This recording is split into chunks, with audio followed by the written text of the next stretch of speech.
บุญมาเอ้ยหยุดเดี๋ยวนี้ลูกพวกเราบ่มีอย่างเหลือลูกได้เอาทุกสิ่งทุกอย่างไปหมดแล้วก็เจ้ารีบคันนี้บ่ได้ดิลูกเห็นแบบนี้บ่ได้ถ้าลูกเอาไปแม่จะไปขายผักอยู่ตลาดแนวใด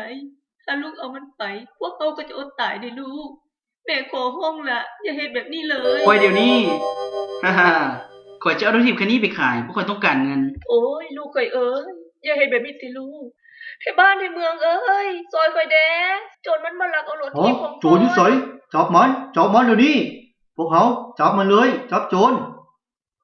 โอ้ยเทวดาเอ้ยข่อยคือว่าแม่นโจรนั่นบ่แม่นลูกชายของบุญศรีบ่วิญญาณคือเป็นแบบนี้อีกแล้วบุญมาเอ้ยจะป้ารถทีบแบบนี้ซะจะปล่อยให้เราอยู่คนเดียวเถอะเราน่ะอีกเมื่อยก็เสียใจจนเจ้ามันหลายพอแล้วปล่อยค่อยเดี๋ยวนี้มันเหมือนเรื่องของเจ้าอีปล่อยค่อยเดี๋ยวนี้นี่มันบ่แม่นรถทีบของเจ้าบุญมาจะต้องปามันไว้อยู่บ่นี้ปล่อยค่อยเดี๋ยวนี้ก็ได้ฉันควรจะไปตายให้มันแล้วไปโอ้ยเทวดาเอ้ยข่อยเฮ็ดหยังผิดข่อยเลี้ยงดูเราให้เติบใหญ่ขึ้นมารักเราคือกับแก้วตาและดวงใจของข่อยเป็นหยังเราจึงเป็นคนดื้อด้านบ่ฟังความแบบนี้เป็นไผอยู่บ่อนนั่นเนาะบุญศรีเอ้ยนี่น้องเองเด้อน้องได้ยินมาว่าบุญมาเฮ็ดให้เอ้ยเสียใจอีกแล้วแม่นบ่น้องเลยมายามเอ้ยและน้องก็เอาของกินเล็กๆน้อยๆมาให้เอ้ยนำขอบใจน้องหลายๆแต่ว่าตอนนี้เอ้ยยังบ่อยากกินหยังเทื่อตอนนี้เอ้ยบ่ฮู้ว่าบุญมาเราอยู่ไสแล้วเราได้กินข้าวแล้วหรือยังใครจะไปฮู้ว่าบุญมาเราจะเป็นคนแบบนี้เอ้ยได้บอกได้สอนแล้วในสิ่งที่ถูกต้องแล้วเอ้ยบ่ต้องไปคิดนำเลาหลายเราจะบ่ตายย้อนอดหิวดอกเอ้ยต้องเบิ่งแยงตนเองให้ดีจะดีกว่าเอ้ยเจ็บปวดใจเหลือเกินจังใดเราก็เป็นลูกของเอ้ยถึงว่าเราจะเฮ็ดในสิ่งที่บ่ดีก็ตามแต่เอ้ยก็บ่สามารถปล่อยให้เราอยู่คนเดียวได้ผักสดเด้อผักปลอดสารพิษมาซื้อซอยแดพี่น้องเอ้ยโอ้ยดินฟ้าอากาศเปลี่ยนแปลงข่อยรู้สึกอิดเมื่อยหลายหยุดอยู่นี่จับมันเดี๋ยวนี้เทวดาเอ้ยนั่นแม่นบุญมาแม่นบ่นั่นมันลูกชายของข่อยขอจงให้อภัยแก่เราเถิดข่อยขอร้องให้อภัยแก่เราด้วย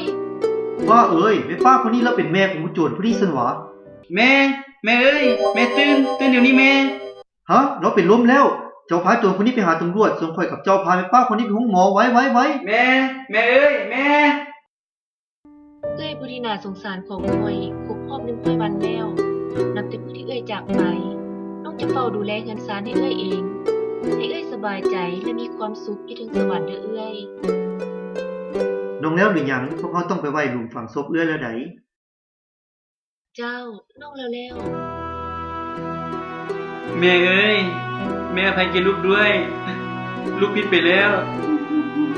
ขอจงอภัยแก่ลูกด้วยโอ้นั่นบ่แม่นบุญมาบ่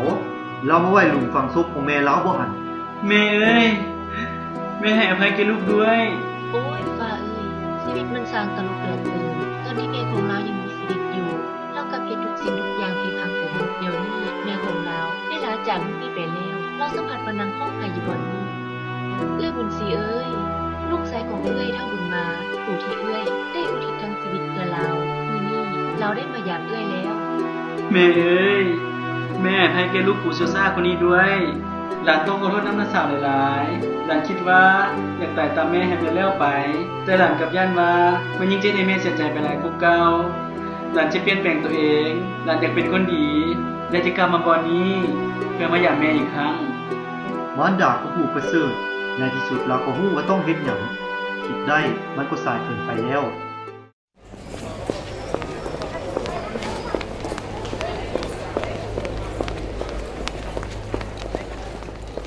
ข่อยอยู่บ่นี้ถ้าเมื่อใดเจ้าต้องการให้ข่อยช่วยหยังเจ้าสามารถบอกข่อยได้เด้อแม่เอ้ย